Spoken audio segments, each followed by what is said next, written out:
কিয়ামতের দিন আমার বান্দা মিজানের পাল্লায় নেকি হিসাবে তার ওই কুরবানির প্রাণীটা শিং, চামড়া, গোশত, এমনকি পায়ের নিচের যে খুর ওইটা সহ কোনো কিছু ফেলা হবে না, পুরাটা তার আমল নামায় নেকি হিসাবে মিজানের পাল্লায় ওজনের জন্য তুলে দেওয়া হবে।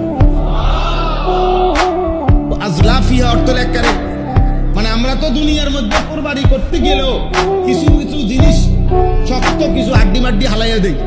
আল্লাহ বলছে কোনো ফালাফালি নাই, কিচ্ছু ফালাবো না, আমি পুরাটা উঠাই দেবো,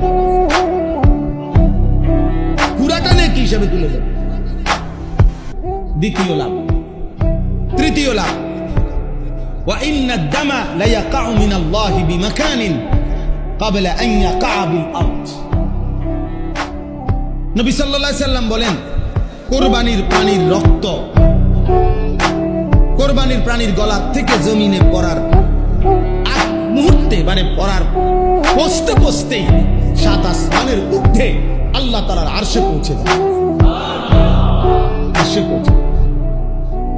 এখন কল্পনা করেন তো যে একটা গরু